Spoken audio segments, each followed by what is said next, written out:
Welcome, everybody, to I'll Hang Up and Listen, brought to you by Fatty Beer Company, Western New York's premier market and tap room with over 300 beers to choose from. If you're looking for a beer, make sure you make it a Fatty Beer and let them know Two Goalies, One Mike sent you.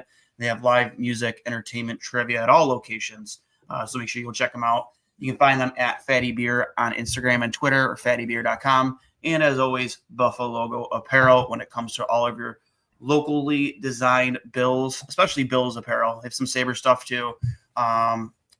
Make sure you go check out at Buffalo Logo Co. On Instagram and Twitter, buffalogo.com. The Buffalo Sabres stormed back after an abysmal first period that saw them take 5 penalties in the first to tie the game after pulling the goalie. Great shot by Rasmus Dahlin to see one of the softest overtime goals I think I've ever seen let in overtime. And I know I said in the last post game the season's all but over, but that pretty much wraps it up. You took 1 point out of a possible 4 against Montreal. Connor, your initial thoughts? Oh yeah, it's over. It's really over. And I mean, it probably has been for a while, as we've said, but at least it would have been fun to have them make it interesting. But they've shown us who they really are the past 3 games, and it's unfortunate, but hopefully it at least makes something potentially happen over the next few days leading up to the trade deadline. But in terms of tonight, they were just undisciplined in the first period. Obviously, we all saw it, taking needless penalties. I think they wanted to come out aggressive, and that is good. Lindy said earlier today they needed to win tonight, and they spent most of their video session talking about all the shots they passed up on Saturday night. And while I do think they did a better job of that, putting yourself behind the 8 ball as much as they did on the penalty kill against I don't know where they rank, but Cole Caulfield has 30 goals this season, and I think a lot of them come on the power play. Yeah. So putting yourself behind the 8 ball against a team like that with as much firepower as they do on the power play with your backup goalie in net, where, well, I don't necessarily think he was completely to blame on the 3 power play goals in the first period.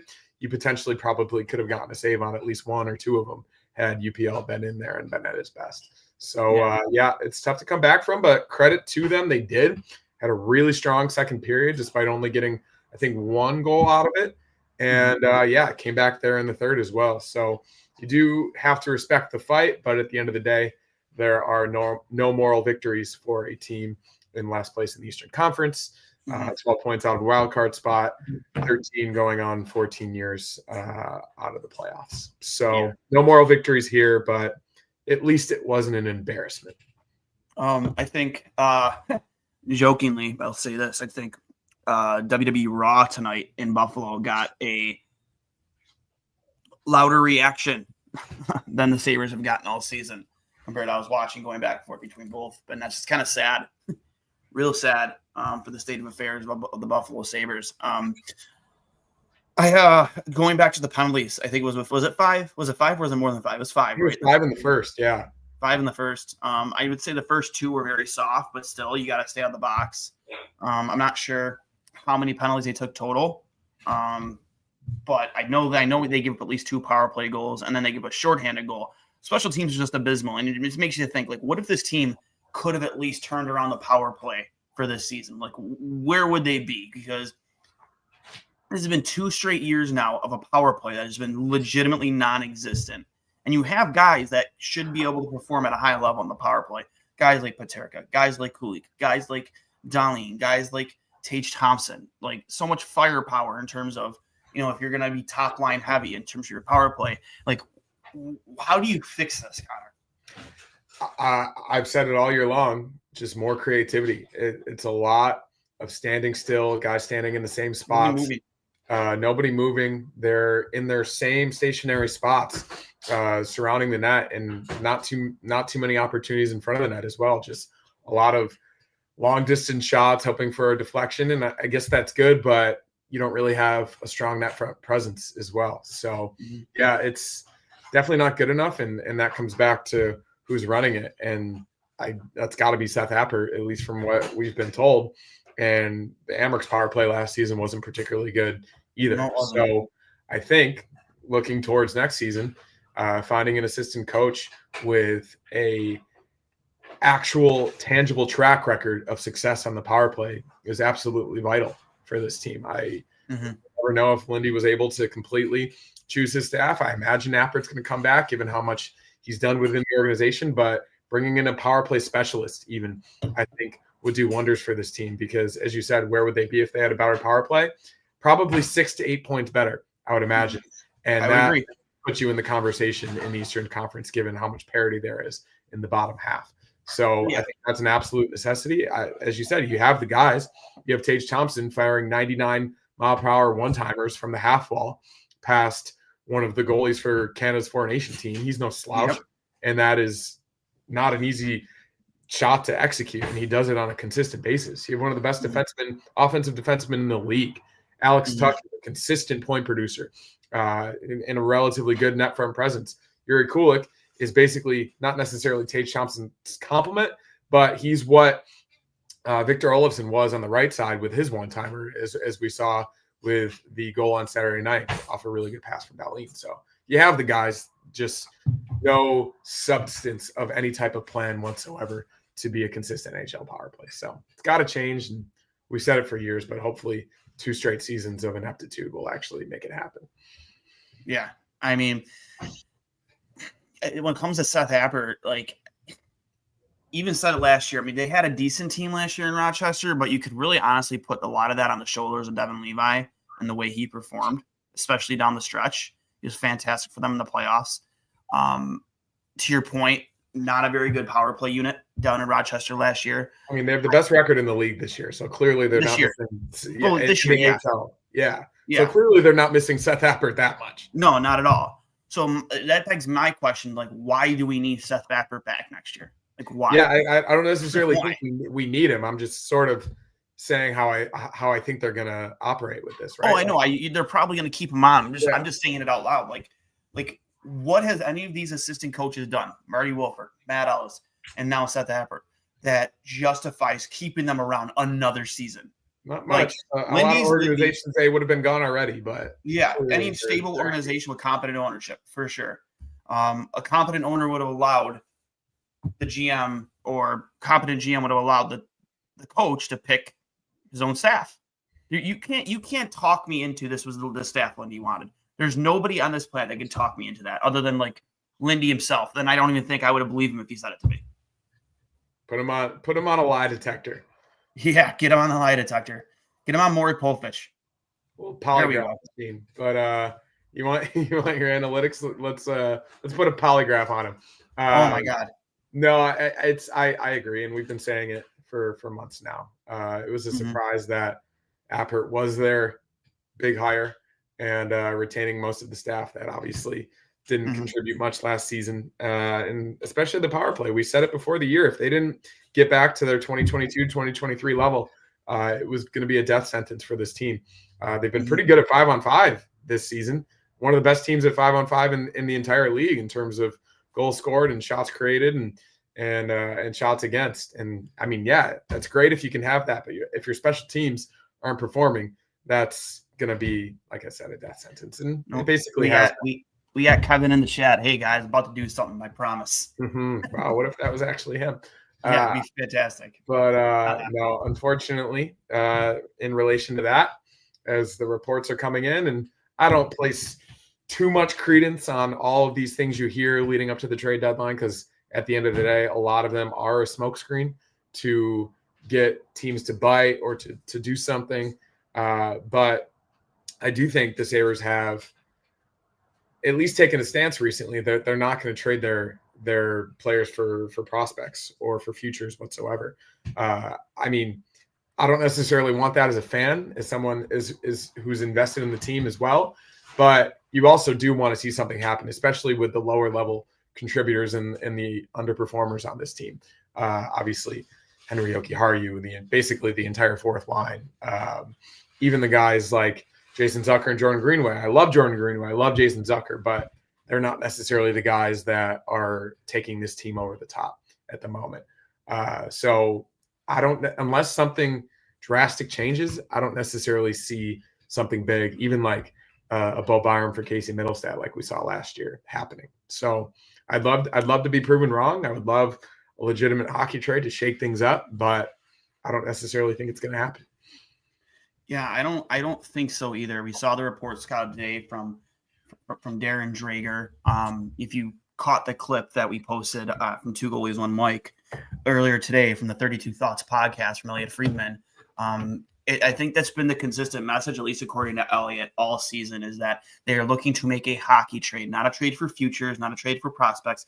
They are looking for trades that will make them better now. In terms of the youth too, though, before I get to that, like, are we at the point, Connor, where we should just allow? I know, again, I know that they're making a run in Rochester, but are we not at the point where we should at least see what some of these kids have at that National Hockey League level, like Rosen, like Ostlund? Yeah, at least with those two give guys, them a look, especially as they like continue to get out of it. I think you got to give those two guys. You have to give somebody at a least look, an opportunity, because obviously no one's saying pull them away from Rochester, just a game or two. Beck Mallinston and Sam Lafferty aren't going to be on this team in 2 to 3 years, and you got to give them an opportunity, even to play together, play with Yuri Kulik, who they've had experience with before, or even put them with guys like Tage and Tuck and Peterka. At least give them a chance, because they've proven, especially Rosian, that he can produce at a consistent level in the AHL. He's one of the top 3 scorers in the league. And he has a leadership role. He plays a pretty good two-way game. He's a bigger body. Austin's a little bit smaller, and I think his game is, especially where he's at in his development, a little bit more catered to the AHL. But he's proven at every level that he's a really, really good player. And he creates plays off the rush. He's got really good vision. And I think, especially with good line mates, he could probably contribute at the NHL level as well. So, yeah, I mean, I don't know when you do it, because I got to imagine there's not going to be quit in the locker room. We didn't see it tonight during the game. And I don't think these guys would do that, but yeah, it's got to happen at some point. We're getting to the point where there's going to be a little over a month left in the season soon. Like this comment here from Connor Jurassi. Sorry if I butchered last name, but should play Novikov and see how he does, and plays a tough game, physical as hell, well as Brett Murray. I agree with both those comments. I know Brett Murray's kind of been in the organization a while. We've seen him at the NHL level, but like, you just can't keep sitting on these prospects to be lifetime AHLers, like Brett Murray, for instance. Like, maybe see if there's value for him. Play him in a couple games in the NHL. Maybe get some scouts to look at him at the NHL level. Maybe you package him with a deal and send him somewhere else where he has a second chance at life, because it's obviously not going to happen here in Buffalo. Because for a team that's lacking toughness and needs physicality, you think Brett Murray, even for his lack of ability when it comes to skating, you would think that he would have at least cracked this lineup once or twice this year. Hasn't really happened. And the deadline, like, you guys like Isaac Rosen, who I think is either first or second in the AHL in scoring, Noah Ostlund, who's been on fire. Like, realistically, is there a path for these guys to the NHL? Because all Kevin Adams is talking about is wanting to acquire players to help their team next year or next year. Is that Noah Ostlund? Is that Isaac Rosen? I mean, I'm going to throw my hands in the air, because if they're not, then like, their value have never been higher than it is now. It has not been this high since you drafted them. They're playing at a very high level in the AHL. You should be trying, as if the goal is to bring in a player that's going to help your team immediately, those players should be involved in a package deal to get it done. Yeah, I agree. Or else bring them up and see what they got. It's one or the other. In terms of bringing them up and seeing what they got. I mean, of course, we don't want to ruin his development, but the AHL goalie of the month is also down in Rochester. And after a performance like we saw from James Reimer tonight, I think I need to see Devin Levi again. He should have played tonight, honestly. Yeah, I think we talked about that, especially back-to-back tomorrow. I think I would love to see it in the next couple of weeks here. Obviously, you don't want to put him in a bad situation. The defensive coverage obviously hasn't been great recently, but as he continues to develop and continues to have goals against of sub-2 and a save percentage above .915 in the AHL, it's a pretty good indicator that he will be able to perform at the NHL level. So, I think you eventually – and you don't necessarily punish him if it doesn't necessarily work out game to game in the NHL either. He needs to get shots. He needs to be in these situations. And he needs to be playing as much as possible. And obviously, we haven't gotten the best performance from UPL, at least recently. So, yeah, I would at least like to see that too. But I don't know if, like I said, they're in first place in the AHL at the moment. So that's another thing too. Is the season was over even before this game, started. I talked about it in the last post game, but like Lindy Ruff said, this was a must-win game tonight, especially in regulation. You're paying this goaltender almost $5 million a year. Why is he not playing in a must-win game? I know he played 2 nights ago, but if this is a must-win game, according to the coach, then your $5 million goalie should be playing, not your 40-year-old James Reimer. Especially against the better team of the 2 back-to-backs, right? Yes. And Reimer played on the Sharks, I think, just last season too. Yeah. I agree. I don't love that decision, and maybe it was because he didn't necessarily perform the best on Saturday against the same team, and they just wanted to switch it up a little bit. But yeah, I mean, if he's your guy, he's your guy, and he was healthy enough to play. That would have made sense. Yeah. And in terms, sorry, scary, crazy man, it's not must win. I get it, but that's what the coach said, not us. I mean, it was like if they have a legitimate shot must win. If you want even making this competitive, every game is a must win. Realistically, me and you were saying the season's over, but the coach is obviously going to play every game to win. If you're playing the game to win, then you need to put the players in the lineup that are going to give you the best opportunity to win. Jason Zucker missing. Is this his 3rd or 4th in a row? Don't know off the top of my head, but it's at least his 3rd in a row. If somebody in the chat can let us know if it's the 3rd or 4th in a row for Jason Zucker missing. He is not re-signed yet. He's not extended. Is he gone at the deadline? Well, I think we said the other night, like he probably is actually injured. But I agree with that. But it's probably a situation where if they were in it, maybe he could fight through it to get back on the ice. But they're probably playing it safe just in case. I would say more likely than not, yes, he is gone. I agree. He needs to be traded. You can't put yourself in a situation where Linus Ullmark situation again, right? Where you're trusting the word of the player over anything. We did that with Linus Ullmark. I forget who was that. Was that Kevin? It was Kevin Adams too, wasn't it? Probably. I think it was Kevin Adams. Kind of held out hope. Linus said that he didn't, he didn't want to be traded, that he, was still wanted to talk, negotiate, but didn't want to do it in season. He trusted the word of the player. And then what did he do? He signed a big fat contract with the Boston Bruins, the second free agency open. You can't have that happen with Jason Zucker, especially when he's on. I'm not sure if he's already hit his career high in points or is damn close, but he's on pace to. And he's your leading power play scorer. And he's a veteran. He's been in the playoffs. He's been in playoff runs before. He's a very, very available player at the deadline. You just need to trade him for max value while you can.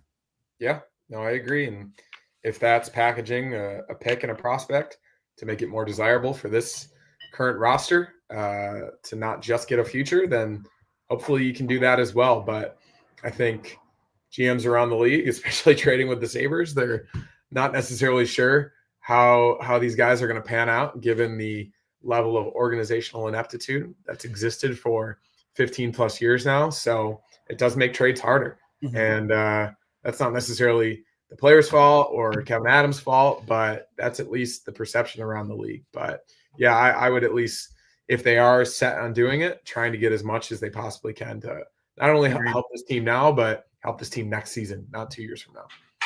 Agreed. Listen, I love what Jason Zucker has brought to this team. And if he wants to sign in the offseason, if he really wants to be the solution to turning this ship around, it's obviously not going to happen here. It's not going to happen on this roster.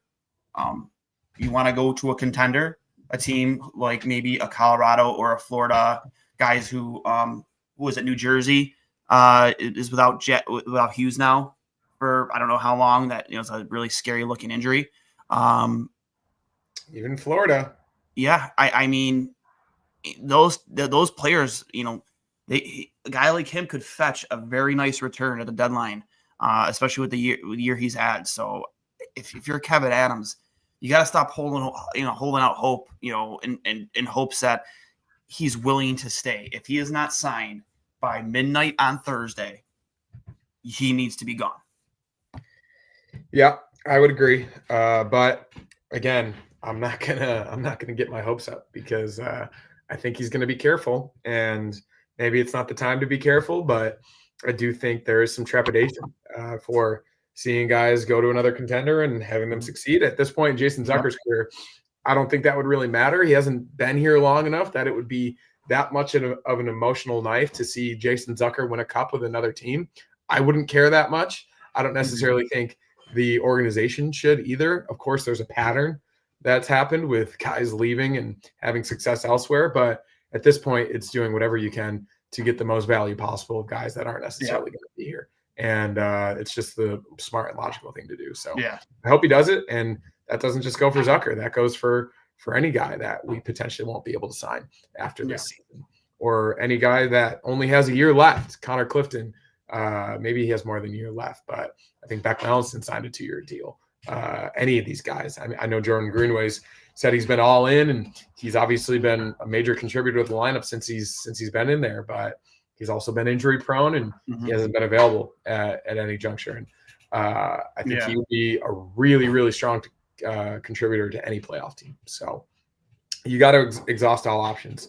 Not necessarily blow it up, but I'm not talking Alex Tuch. Like, I would be devastated if they traded Alex Tuch, no matter who it was for, to be honest. Because, like, if you trade him, you're not necessarily going to get an Alex Tuch caliber player back, and you're not going to get the guy that actually wants to be here either.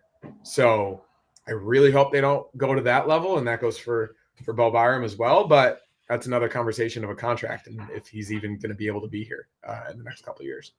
Yeah, I agree. The one name that's come up in kind of trade talk that I'm the most interested in, I think me and you've talked about on the show, is like Quentin Byfield.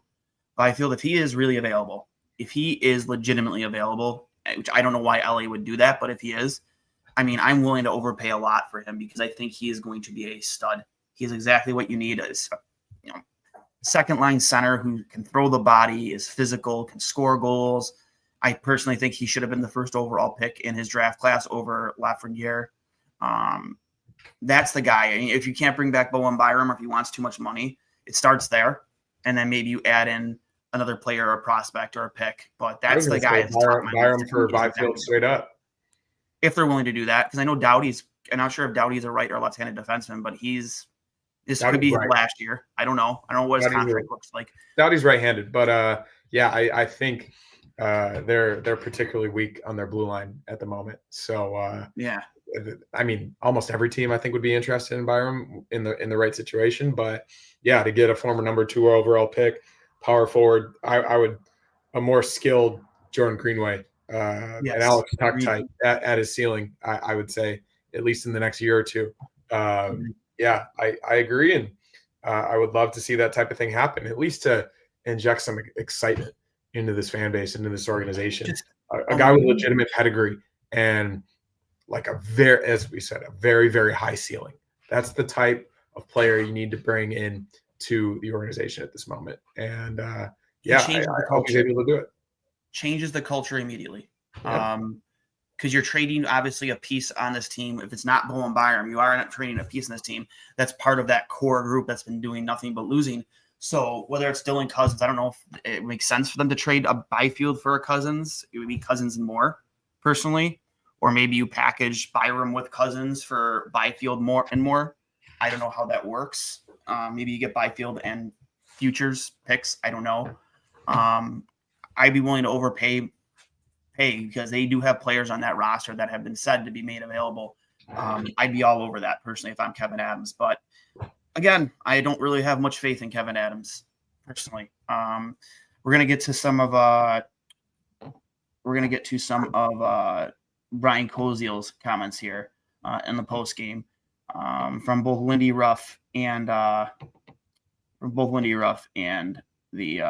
players. So here, Lindy says their discipline and special teams was not good. Says their 5-on-5 was great. Their skating was key. Says their passing coming out of the zone was really on point. Says it felt like a game that was going to come back. I mean, they did play great 5-on-5. I will, after the second period started, they were phenomenal on 5-on-5. They outskated. I thought they were pretty physical out there. There were multiple scrums. They didn't back down from Montreal and their physicality.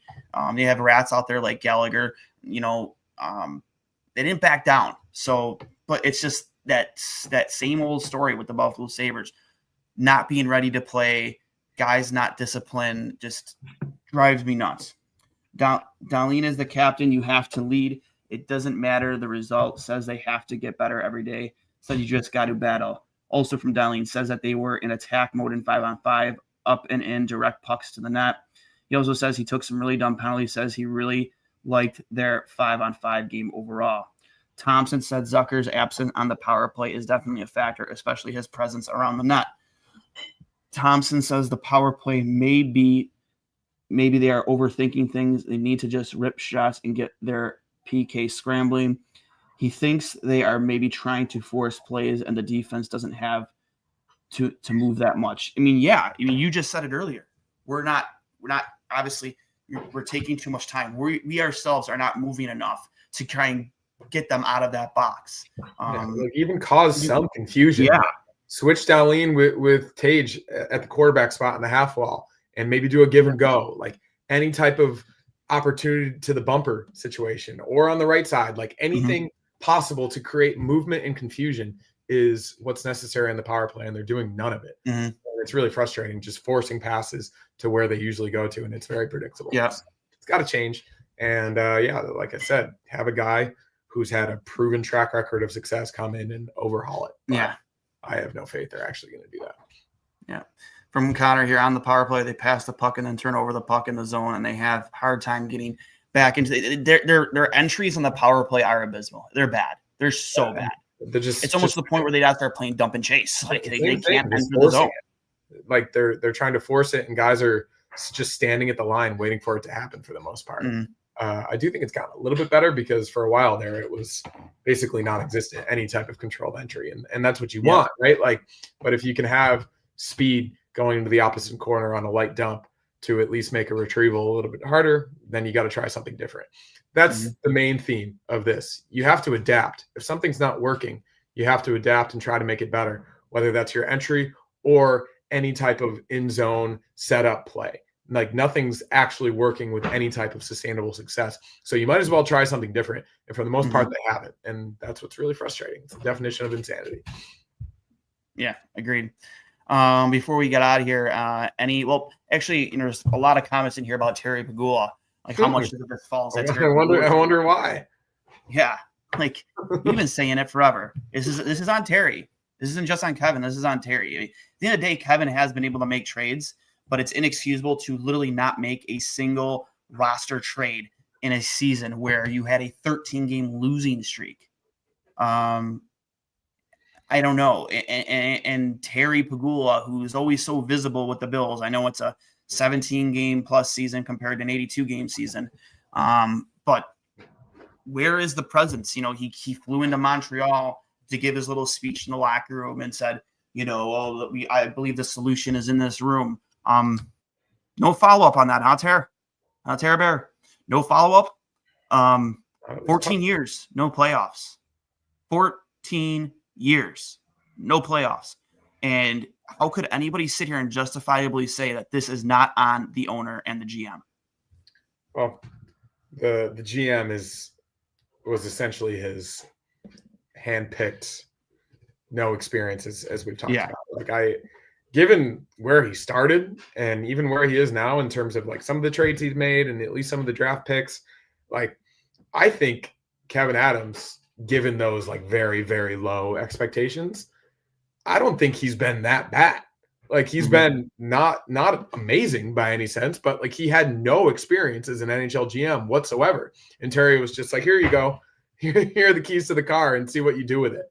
I at least think he's done a somewhat admirable job in a really, really difficult situation, but a somewhat admirable job for a team that had already missed the playoffs for, I guess, 9 or 10 straight years at that point is not good enough. Like you can't hang the somewhat admirable banner and expect to keep your job. This is pro sports. You're in one of the 4 major professional sports in this country, and you're on par with the most embarrassing organization in the most popular league in the New York Jets. Anytime you're in the same conversation with the New York Jets, something's got to change. Yes. Regardless of whether you were handpicked and you were in a tough situation, you cannot continue to operate in your position if there's no success whatsoever. So, yeah, at the end of the day, it falls on Terry. I don't think Terry necessarily cares that it falls on Terry, because at this point, he has no public presence whatsoever. As you said, he hasn't spoken publicly about the Sabres since 2020. So it's obviously at the back of his mind in terms of the Sabres and the Bills. But 100%. As long as he's there, I think we can, expect a little bit more of the same. A couple clicks. We just had to ban our very first commenter here on Two Goalies, One Mic. The real Alex Jones, everybody knows from Twitter, has been blowing up the peanut gallery here. InfoWars, Alex Jones? Huh? InfoWars, Alex Jones? No. I think his distant second cousin. The guy who believes that it's not on Terry Bogle or Kevin Adams from Twitter. If InfoWars Alex Jones was in the comment section, I would be no. He has legitimately commented in an attempt to get on his comments on our show, according to intern Joey, like 30 times at least in the chat, and we finally decided to ban our first. And I think if we're gonna ban somebody for the first time ever in the long tenure of the show, why not have it Alex Jones? So a couple clicks for him. Given the name, it kind of checks out. Actually. Hopefully he'll have to pay some type of settlement money. Like Alex Jones did. But he'll make a new account. He's a psycho. See you, bud. We'll find you. Sorry, but we're not going to answer your 17 DMs or anything like that. Sorry, bud. Actually, we just got a comment from producer. You got to block that dipshit from the chat, brother. Already done. Producer Steve, already done. Any final thoughts before we get out of here? Yeah, another disappointing result, of course, and especially after that 6 wins in 7 games stretch. You at least thought for a second, we're back to the Lucy pulling out the football from Charlie Brown, but you at least thought for a second that they had a shot to make it interesting. 6 straight wins at home. Obviously, going out of Carolina was tough, and then these games were vital. They were important against a team that should be behind you in their own rebuild, given how young they are and their relative lack of talent, I would say, up and down the roster. But they have also a pretty good home ice advantage, and they even won on our home ice the other night. Well, they probably had a home ice advantage there as well, given the turnout of the Canadiens fans. But yeah, this puts another nail in the coffin that already had about 20 nails in it. And at least we don't have to have that hope for the rest of the year. Like, I think they would legitimately need there was an Operation 10 straight started from Jeremy White on WGR. I think they would have to win 15 straight for at this point, anybody to have any type of belief whatsoever. And obviously that's not going to happen. Have they won 4 straight this year? They have won 4 straight once. Yes. Yeah. So within the 4 nations break, or maybe that was, I'm not sure. Either way, I have no confidence whatsoever that they could even get to 5 for the rest of the year. So it's not going to happen. I think we can all have some peace with that and then go into the trade deadline, at least hoping for something. And then if nothing happens, you can get frustrated. You can yell about it, but out of our control. And then hopefully they at least bring up some prospects and Devin Levi for the rest of the season to at least see what we have going into next year. Do you agree that the officiating was home cooking? I do agree that the officiating was real sketchy tonight, especially in that first period. Some very uncalled for penalties, very weak calls for sure. And a couple of you guys asked about my leg. Thank you for reaching out. The leg is day by day getting better. Had my first follow-up doctor's appointment.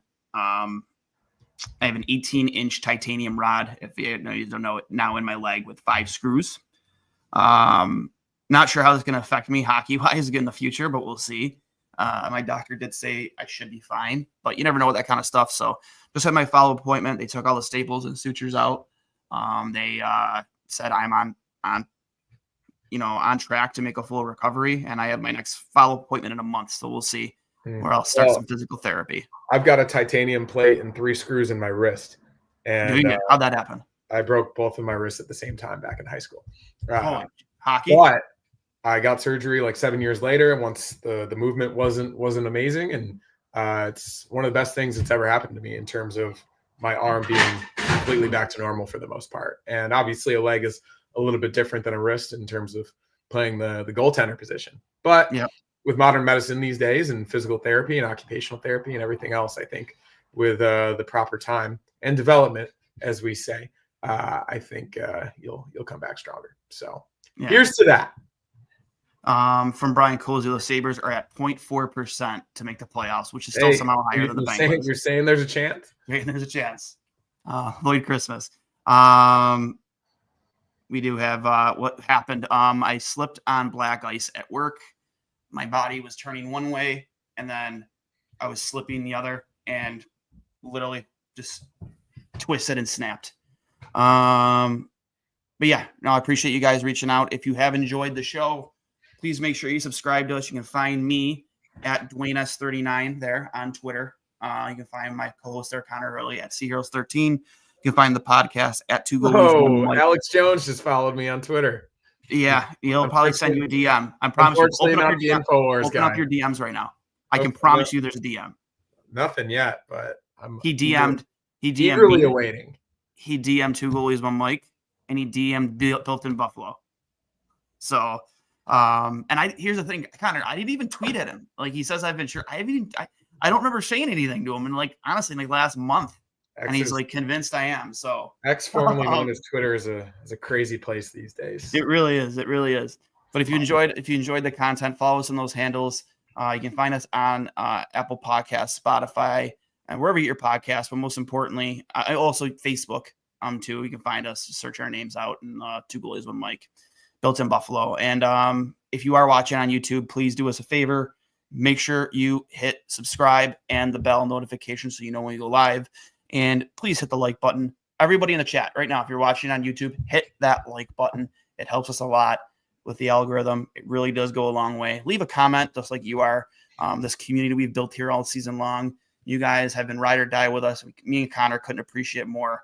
You make this job a hell of a lot easier to do, especially with a team like the Buffalo Sabres. So, and I'm sure Connor would agree. So, that being said, this has been another edition of I'll Hang Up and Listen, brought to you by Fatty Beer and Buffalo Go Apparel. Until next time, folks. Go Sabres.